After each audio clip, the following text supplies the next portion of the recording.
وہ applied physics میں masters کرنے کے بعد مقامی کالج میں لیکچرر کی جاب کر رہی تھی۔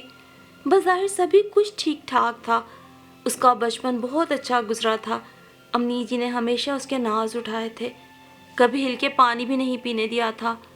آپا شادی شدہ تھیں، اپنے پہلے شوہر کی ایک بیٹی اور دوسرے شوہر کے 3 بچوں کے ساتھ مگن تھیں۔ البتہ ان کا بڑا بیٹا آغا جی کے پاس ہی تھا۔ آغا جی یعنی انم کے والد۔ دوسرے شوہر نے بیٹی کی ذمہ داری تو اٹھا لی تھی، البتہ بیٹے کو انہیں میکے میں ہی چھوڑنا پڑا تھا۔ بھائی جان کی ابو ظہبی میں بہت اچھی جاب تھی، جب ہی اپنی فیملی کے ساتھ وہاں سکون سے رہتے تھے۔ یہاں کیا ہو رہا ہے، کسی کو ان کی ضرورت ہے یا نہیں، انہیں چندہ پرواہ نہ تھی۔ رہ گئے چھوٹے بھیا تو انہیں دن رات صرف اور صرف اپنے مشاغل سے رغبت تھی۔ اپنے اسٹوڈیو میں بے جان تصویروں مجسموں کے درمیان وہ اتنے اطمینان سے رہتے کہ کبھی کبھار خود بھی ایک جیتا جاگتا مجسمہ ہی نظر آتے تھے۔ امی جی کی زندگی تک تو سبھی ٹھیک رہا، وہ خوش اور مگن تھی کہ اچانک بہاروں کو باد خزاں کا جھونکا تخت و تاراج کر گیا۔ فالج کا اٹیک انتہائی پھرتیلی اور کاموں کی شائق امی جی کو بستر سے لگا گیا، اور وہ جو ہل کر پانی پینے کی بھی عادی نہیں تھی، پورے گھر کی ذمہ داری اٹھانے پہ مجبور ہو گئی۔ گھر میں آغا جی اور اس کے بھانجے سمد کا دم غنیمت تھا کہ جب وہ امی جی کی خاموش وجود سے اکیلے بول بول کے تھک جاتی تو ان کے پاس چلی آتی، مگر یہاں ایک عجیب سی بے حسی محسوس کر کے اس کے اندر تلخیاں پیر جمانے لگتیں۔ آغا جی 50 سالہ رفاقت کے باوجود اپنی بیوی کے لیے کوئی دکھ محسوس نہیں کرتے تھے، یا غالباً اس کا اظہار کرنا انہیں گوارا نہ تھا۔ سمد بھی ایسا ہی تھا، بروکن فیملی کے دکھ نے اسے بھی 2 حصوں میں بانٹ کے رکھ دیا تھا۔ کبھی مہرباں ہوتا تو سایہ دار بادل بن جاتا، اور کبھی جو بے مہری کا چولا پہنتا تو چلچلاتی دھوپ سے زیادہ ناقابل برداشت ہو جاتا۔ سب سے زیادہ رنج بھائی جان اور چھوٹے بھیا کے رویوں کا تھا۔ بھائی جان ابو ظہبی سے فون کر کے خیریت پوچھ کر جیسے اطمینان سے ہو جاتے اور اپنی ذمہ داری پوری کر لیتے، تو دوسری طرف چھوٹے بھیا ہفتے میں 1 آدھ بار آ کر امی جی کو دیکھ لیتے اور گویا تمام خدمتیں اور فرائض سے نجات مل جاتی۔ آغا جی خود کسی گلیشیئر کی مانند تھے، بیٹوں کو کیا کہتے، جو اب ان کی روش اختیار کر کے ہی یوں قطع تعلق کیے ہوئے تھے۔ آپا البتہ بہت دور رہنے کے باوجود ہر دوسرے دن ضرور آتی، گو کہ انہیں بچوں کے ساتھ کافی مشکل ہوتی تھی، مگر وہ کسی نہ کسی طور بیلنس کر ہی لیتی تھی۔ کتنی عجیب بات تھی کہ چھوٹے بھیا بھی اسی شہر میں رہتے تھے، مگر ان کے لیے ہفتے میں 2 بار بھی گھر آنا مشکل تھا، جبکہ آپا ہزار جھنجھٹوں کے باوجود بھی وقت نکال لیتی تھی۔ شاید اس لیے کہ ہم نے یہ فرض کر لیا ہے کہ والدین کی خدمت صرف بیٹیاں ہی کریں گی، بیٹوں کو اس کی مطلق ضرورت نہیں۔ غالباً انہیں یہ زوم ہوتا ہے کہ ماں کی محبت ان کے لیے کافی ہے، وہ بیٹے ہیں کما کر کھلا سکتے ہیں، جبکہ بیٹیاں تو اپنے گھر چلی جائیں گی، اس لیے ان کو ہی والدین کا خیال رکھنا چاہیے۔ وہ کما کر کھلا سکتے ہیں، نہ کھلائیں یہ وہ علیحدہ بات ہے۔ 80% گھرانوں میں تقریباً یہی ماحول ہے۔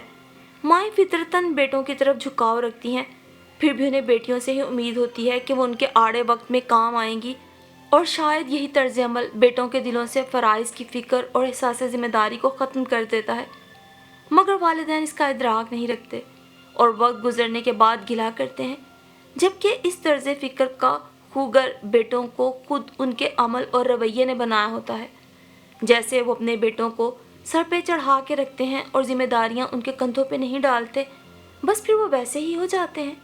اور پھر اس روز جب سمد حسب معمول رات کو دیر سے آیا تو بہت صبر کرتے کرتے بھی وہ چیخ پڑی، بس کہہ دیا میں نے سمد، تم رات کو دیر سے آؤ گے تو تمہیں کھانا نہیں ملے گا، حد ہو گئی ہے، پڑھائی کی کوئی فکر ہی نہیں تمہیں، سارا دن آوارہ قسم کے لڑکوں میں پھرتے رہتے ہو۔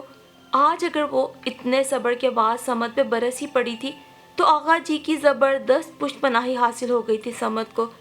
اس پہ ذرا اثر نہ ہوا تھا، اور بلکہ اس سے بلند آواز میں بولا، بس آنٹی 10 مرتبہ سمجھا ہے، میرے دوستوں کو کچھ نہ کہا کریں۔ دیکھ رہے ہیں آغا جی آپ اسے، کل میں نے اسے کہا کہ مجھے کالج چھوڑاؤ تو اس کے سر میں درد تھا اور میرے جاتے ہی نکل گیا ان گھٹیا لڑکوں کے ساتھ۔ سمد کے لہجے پہ تل ملائی وہ آغا جان کی طرف مڑی تھی جو اس کی بات انتہائی اطمینان سے سنتے ہوئے ٹی وی پہ آتی نیوز کی طرف بھی متوجہ تھے، جبکہ سمجھ سب کو نظر انداز کرتا کمرے سے نکل گیا تھا۔ تو بیٹا تمہیں کیا ضرورت تھی اس سے کہنے کی؟ تم کیا روز کالج نہیں جاتی ہو؟ آغا جی کا جملہ تھا یا تیر سیدھا اس کے دل میں جا کے پیوست ہوا۔ اف، یہ تو اس نے سوچا ہی نہیں تھا کہ وہ برف کی سلوں کے درمیان رہتی ہے، پتھروں اور پہاڑوں کے درمیان۔ کس سے شکوہ کرنے چلی تھی؟ خود آغا جی نے کون سی ساری زندگی اس کی پرواہ کی تھی؟ اسکول، کالج اور پھر یونیورسٹی تک تمام مراحل اس نے اکیلے طے کیے، حتیٰ کہ شناختی کارڈ سے لے کر پاسپورٹ تک کے آفسوں کے بھی اس نے ہی چکر لگائے۔ جانے وہ کون سے بھائی اور باپ ہوتے ہیں جو بیٹیوں کی اتنی ذمہ داری اٹھاتے ہیں کہ انہیں ہر جگہ لانا لے جانا بھی اپنا فرض سمجھتے ہیں۔ یہاں تو جانے کیسے اصول تھے۔ گھر میں 2 بڑے بھائی موجود تھے، آغا جی تھے، مگر اس کی تو جیسے کمانڈو ٹریننگ کر دی گئی تھی، اسے ہر طرح کے ناموافق حالات کا مقابلہ کرنے کی عادت پڑے۔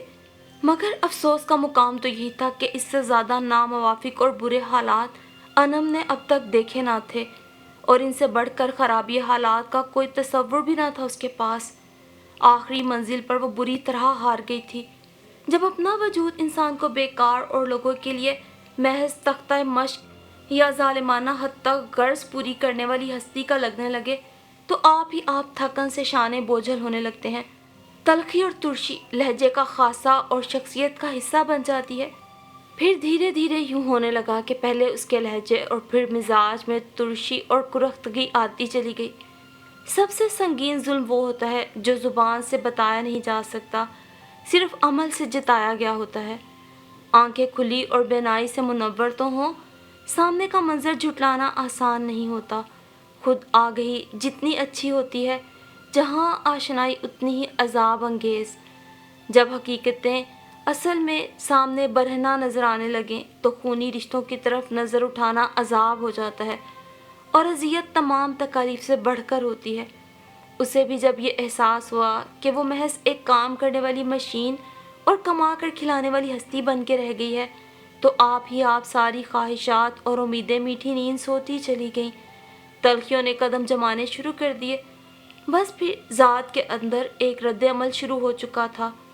ہوتا ہے نا ایسا کہ جن پر تکیہ ہو وہ پتے ہوا دینے لگیں تو اپنی ذات خاک سے بھی ہلکی ہو جاتی ہے۔ اس سے اپنا حق منواتے گھر کے لوگ غالباً بھول گئے تھے کہ اس کی طرف بھی ان کا کوئی حق بنتا ہے۔ حقوق و فرائض کا اگر احتساب کتاب کیا جاتا تو یقیناً خسارہ انم کا ہی نکلتا۔ آپا کو البتہ اس کی بے حد فکر تھی، غالباً اس لیے کہ وہی ایک عورت تھی اور خود 3 بیٹیوں کی ماں بھی تھی، یا پھر شاید اس بے در و دیوار زندگی میں آپا ہی اس کے لیے ہوا کا تازہ جھونکا تھی۔ تقدیر کا کرم تھا یا پھر اللہ کی مہربانی کہ وہ ہر حال میں خوش تھی۔ وقت آگے نکلتا چلا گیا، سمت فرسٹ ایئر میں آ گیا تھا۔ سب اپنے اپنے مسائل میں اس طرح الجھے ہوئے تھے۔ اتنے بہت سے دن گزر جانے کے باوجود انم کی زندگی اسی طرح خشک پتے کی مانند رنگ و بہار سے نا آشنا تھی۔ اسے کالج میں جاب کرتے ہوئے 5 سال سے بھی زیادہ عرصہ نکل گیا تھا۔ کالج کے بچوں کو دیکھ کر وقت کی تیز رفتاری کا اندازہ ہوتا تھا۔ وہ سوچتی وہ کتنی دور چلی آئی تھی، مگر اب بھی اکیلی تھی۔ کوئی جیون ساتھی، کوئی دکھ درد بانٹنے والا، کوئی ہم سفر نہ تھا، اور اس میں قصور نہ تو قسمت کا تھا نہ اس کا، بلکہ اس کے اپنے ان قریبی رشتوں کا تھا جنہوں نے اس کے لیے یہ سوچنا تھا۔ آپا کی کوششیں اب بھی تھیں اور کچھ تیز ہو گئی تھیں۔ عجیب تھیں وہ بھی، قدم قدم پہ مایوس ہو جاتی اور پھر اگلے ہی لمحے پھر سے پوری ہمت سے شروع ہو جاتی۔ ان کا ذوق و شوق دیکھ کر انم بھی دل سے امید کو جانے نہ دیتی، پھر جلد ہار بھی جاتی، مگر یہ ہار بھی پھر زیادہ دن اس کا ساتھ نہ دے سکی۔ قسمت میں یاوری لکھی تھی، سو ایک روز وہ ہو گیا جس کا اس نے تصور نہیں کیا تھا۔ زیادہ وقت گزر جانے اور ڈھلتی عمر کے باعث اسے سمجھوتا کرنا ہی تھا۔ پھر آپا نے بھی اسے بہت سمجھایا، بقیہ کسر سحر نے پوری کر دی۔ جب تشنگی جاں بلب کرتے تو فرمائش اور پسند جیسی عیاشیاں نہیں کی جاتی ڈیئر، محض پیاس بجھائی جاتی ہے۔ تم بھی کیا ٹین ایجرز لڑکیوں کی طرح سپنوں کے شہزادوں کی باتیں لے بیٹھی ہو؟ گھر بس آؤ سکون سے، خوابوں کے تاج محل تو اجڑنے کے لیے ہی ہوتے ہیں۔ سحر اپنے نقطہ نظر سے اسے آگاہ کر رہی تھی یا آمادہ، وہ محض خاموشی سے سنے گئی۔ صحرا کا سفر آسان نہیں ہوتا۔ بنجر زمین بن کر رہنے سے بہتر ہے کہ کانٹے ہی اگاؤ، مگر کچھ نہ کچھ دو اس دنیا کو۔ تمہیں بھی کچھ نہ کچھ دینا چاہیے، اس زندگی سے تو بھلی ہی ہوگی۔ چلو کوئی دکھ درد بانٹنے والا تو ہوگا۔ میری جان، یہ دنیا ڈریم ورلڈ نہیں ہے، یہ کوئی بیڈ آف روزز نہیں ہے۔ بہت چاہے جانے کے قابل لوگ بھی بعض اوقات قابل نفرت نکل آتے ہیں۔ زندگی ایک جوا ہے تو کھیلو اسے۔ اس کی بات کے اختتام پر ایک بہت گہری سانس انم کے لبوں سے خارج ہو کر فضا میں تحلیل ہو گئی، لیکن انم جیسے بہت مضطرب تھی، اس کی آنکھوں میں اختلافی رنگ نظر آ رہے تھے۔ تو سحر، کیا ویسا کبھی نہیں ہوگا جو میں نے چاہا تھا؟ وہ حد درجے تلخی سے بولی۔ ہوگا ہوگا میری جان، ضرور۔ البتہ یہ ہو سکتا ہے کہ اس کا انداز ویسا نہ ہو جیسا کہ تم نے چاہا تھا، مگر یہ تو سوچو کہ کچھ نہ ہونے سے کچھ ہونا بہتر نہیں؟ کہاں تو تم بالکل محروم تھی، اور اب جو تھوڑا بہت آ رہا ہے اسے ہی ریگستان میں نخلستان سمجھو۔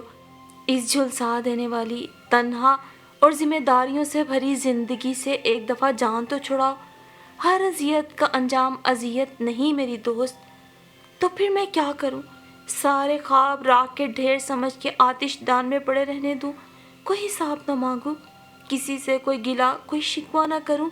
میرا کیا قصور تھا جو مجھے بن بیاہے اس عمر تک بٹھائے رکھا گیا؟ میرے لیے کبھی کسی نے ہاتھ پاؤں نہیں مارے، حتیٰ کہ میں نے کبھی کسی کے منہ سے اپنے لیے اس طرح کے الفاظ بھی نہیں سنے کہ اب انم کی شادی کی عمر ہے۔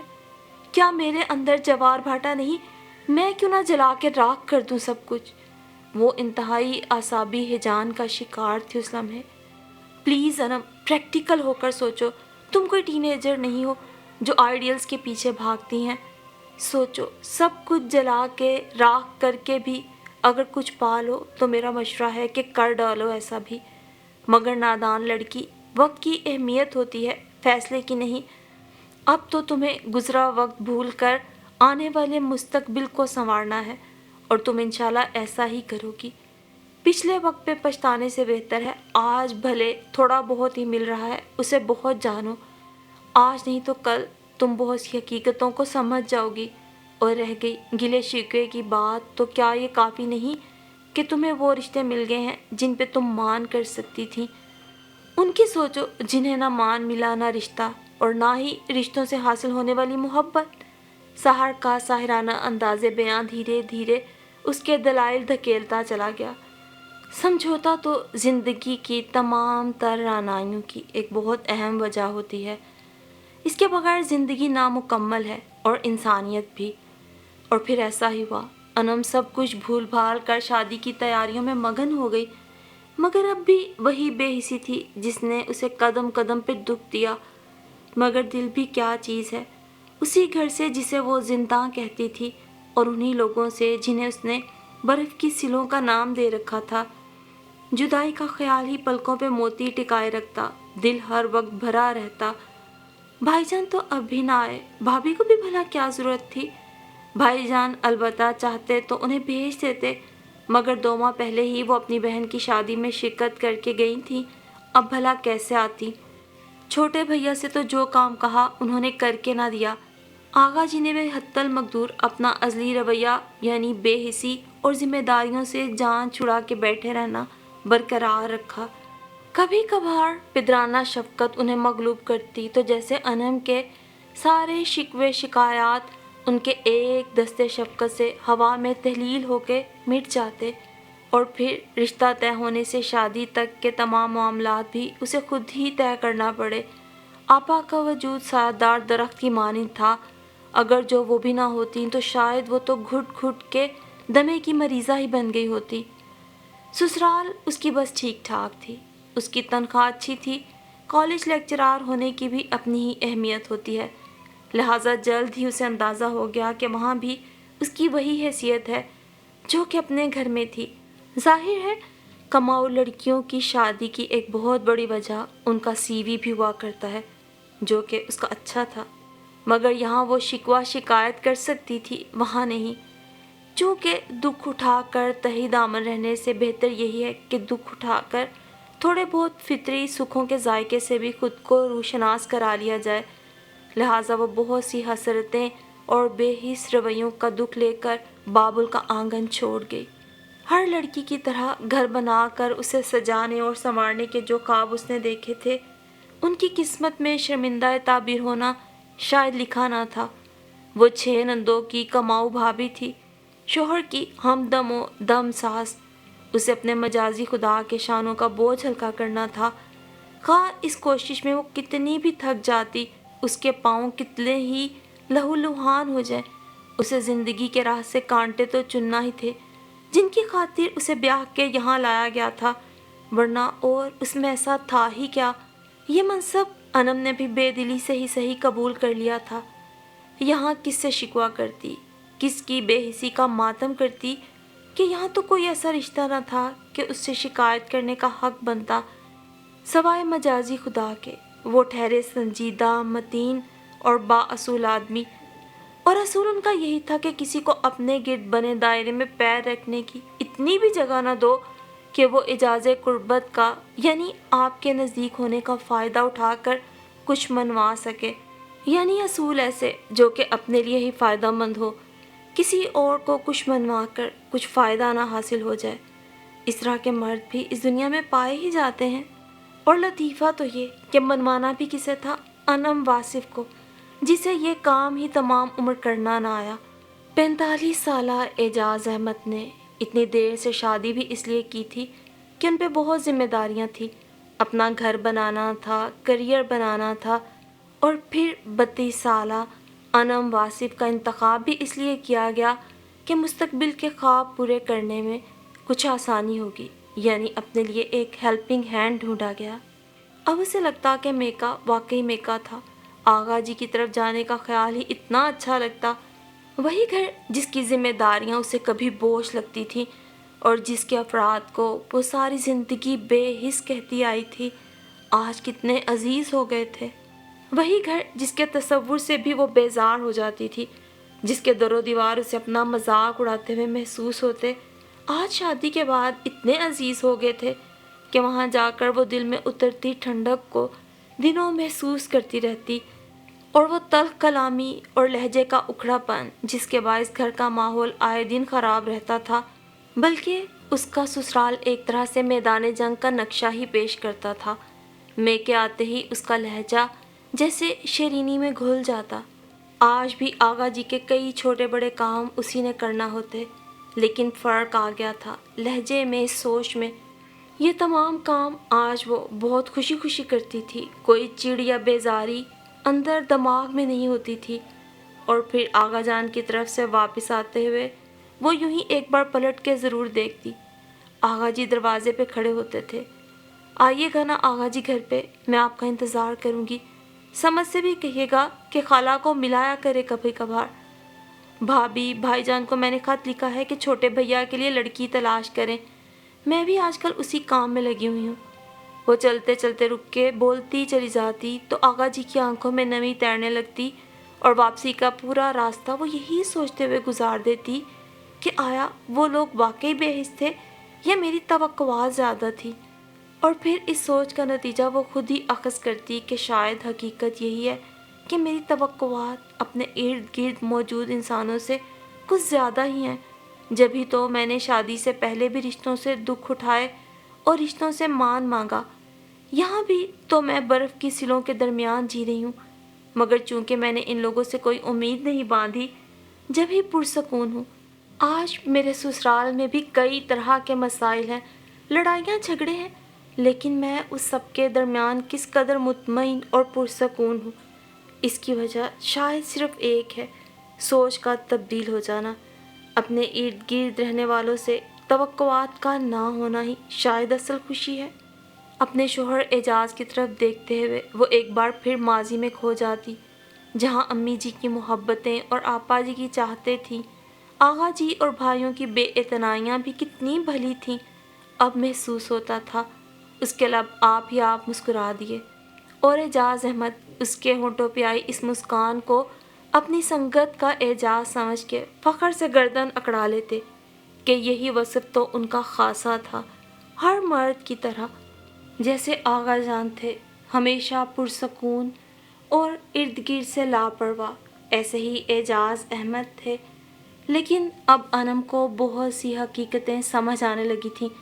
جیسے سحر کہا کرتی تھی کہ کچھ وقت بعد تمہیں بہت سی باتیں خود ہی سمجھ آ جائیں گی، تو شاید یہ سب وہی وقت چل رہا تھا جہاں اب وہ کہہ سکتی تھی کہ وہ لوگ جو کہتے ہیں شادی کرنے کا فائدہ نہیں، عمر گزر گئی تو اب کیا شادی کرنی، جیون ساتھی تو حسین، جوان، خوبصورت اور ویل سیٹلڈ ہی ہونا چاہیے، یا پھر عمر رسیدہ انسان سے شادی کرنے کا کیا فائدہ۔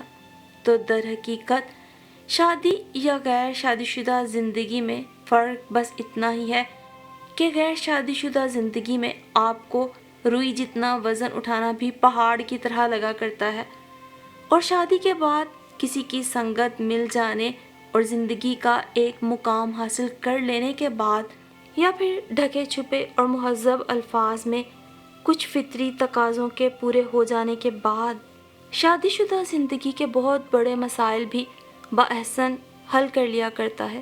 جیسے آج انم تھی کہ رہ تو وہ آج بھی برف کی سلوں کے درمیان رہی تھی، لیکن جیسے دماغ کا ایک خانہ روشن ہو گیا تھا جہاں لوگوں کو سمجھنے، پرکھنے اور ان سے اچھا برتاؤ کرنے کی ایک خواہش بیدار ہو گئی تھی، جہاں اپنوں اور غیروں سے جڑی توقعات کا فرق بھی سمجھ آ گیا تھا، اور سب سے بڑھ کر ذات کا یہ خوف ختم ہو گیا تھا کہ میرا کیا بنے گا، کسی کو میری پرواہ نہیں، میں تنہا کیسے زندگی گزاروں گی۔